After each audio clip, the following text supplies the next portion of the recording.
Assalamualaikum and hello everyone. Welcome back to our class on Introduction to Machine Learning. And I'm Dr. Marani Abu Bakar, the instructor of this course. We will continue to discuss more about the support vector machine. So for the review from the last lecture, we have learned the concept of hyperplane, which divides a space into two classes. Remember, called +1 and -1 class, right? So the hyperplanes divides the data set into two classes. Remember that? So that's why it's called the binary classification problem, right? Because the hyperplanes function of the hyperplanes is divides the data set into two classes. It's called the +1 class and -1 class, right? And then we also learn the margin, right? The concept of the margin and the support vectors, which are the basis on building the hyperplane, right? So let's move to the maximal margin classifier, because not all of the margin that we need the maximal one or the optimum ones, right?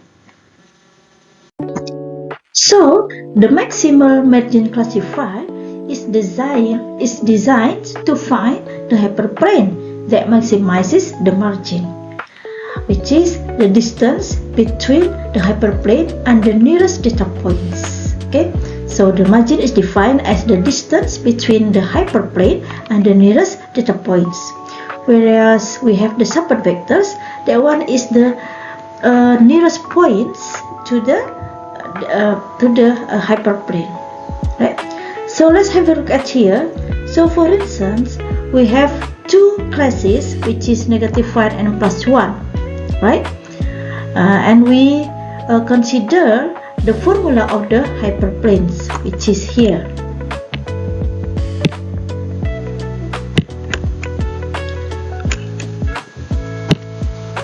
So this one and this one, right?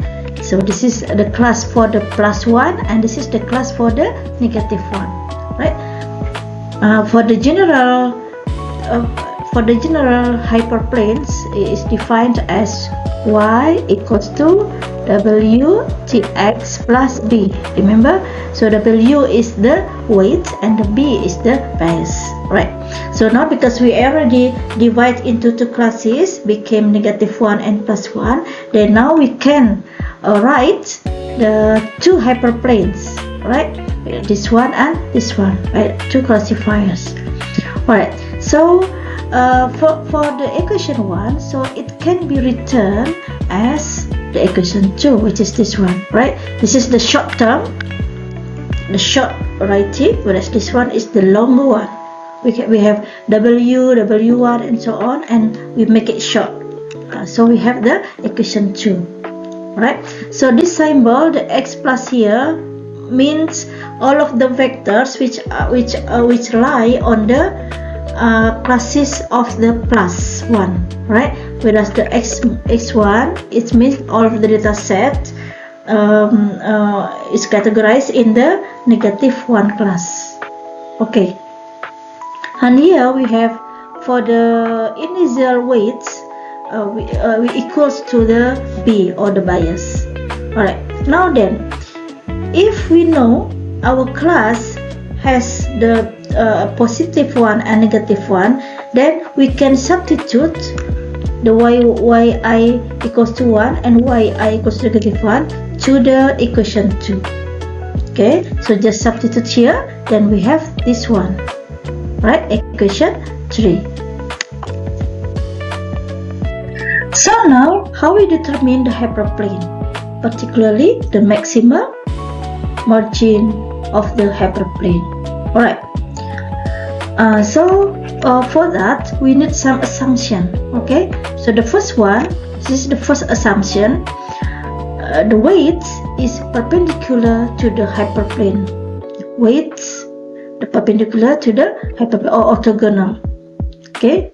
So that's the first assumption, right? And then the second one, the second assumption, the line from x1 x negative mean the data set for the negative class, right? The line from this vector, okay, to this vector or data set is perpendicular to the planes as well. Okay, so W need to perpendicular, and also the data set from the negative and positive one. Alright, so from that, so the margin width is defined as this. Okay, so vector x positive, okay, negative, subtract with vector x negative, okay, multiply with W over the magnitude of W. Okay, so this is the definition or formula for the margin width. Okay, now the problem is we need to find what is the maximum for this one. Okay, so this is the normal one, and then we need to maximize it. Okay, so if we have, okay, so sorry, this one is equation 4. Okay, so we extend equation 4, okay, to get this equation 5. Okay, so because here is the vector, right? So we can extend, so x plus subtract with x negative times W divided by the magnitude of W. So we just do it one by one. So x positive subtract with this, and then x negative subtract with this. So we got equation 5. Okay, so this one also equation 5 here. So from equation 5, then we have x positive times W equals to this one. Okay, so from equation 5, okay, x times W here equals to 1 negative b. Alright, and then for the negative 1, x negative times W equals to negative 1 negative b, because this one is from the previous equation. From here, yeah. So now that equation 5 now, wait a minute, this one not equation 5, this is from equation 4. Okay, so equation 5 here now became this one then, because we can substitute x plus, okay, equals to x plus times W equals to 1 negative b. So we can just substitute this one, okay, into 1 negative b. So we have this one. Okay, whereas for the negative one, x negative times W equals to 1 negative b, right? So we can substitute this one, okay, into 1 negative b. Okay, alright, so we can write equation 5 as this. Okay, and this one is called the equation 6. Alright, so 1 negative b is divided by magnitude W, and then subtract with this one, then we can just cancel 1 and negative 1. Negative b and plus b, we cancel it. Okay, then we just have 2 divided by magnitude W. Okay. Alright, so now we have the formula for the margin width, which is this one, right? So the margin width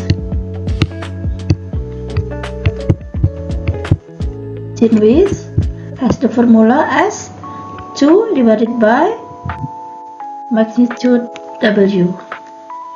Okay, and W is the vector, right? Or the weight is the vector. Okay, as I said before, we need to maximize the width, okay, of the margin, because if you remember my illustration like that, right? This is our data set, and this is our data set, for instance, right? And we need to create the hyperplane, which is here, for instance. But if we just make like this, if you can see here, the distance from both data sets, positive and negative, is still quite far, right? So that's why we need to make wider for the width, for the margin. Therefore, so for instance, we can create like this, as close as possible to the vector or the data points. For instance, like this, right? So that's why we need to maximize it, maximize the hyperplane. Okay, maximize the margin so that the hyperplane can be very close to the data set. Okay, the close as close possible, right? Close as possible. So this one, for instance, in here and here. Right, that's the one that we want actually. You need to find the maximum margin. Alright, so now we have the problem maximizing. So if you take the course of the optimization, so this kind of problem is called the optimization problem, right? And we can formalize the optimization problem into the equation 7 here. Okay, so maximize 1 divided by magnitude W. Okay, this one is similar, yeah. Even this one is 2, this is 1, this is only constant, so that's similar. Alright, so we can just take this one. So 1 divided magnitude W. So we need to maximize this with the constraints. So the optimization problem always has the constraints. Okay, so we have this one is called the objective function in the optimization problem. Objective function, whereas this one is called the constraints.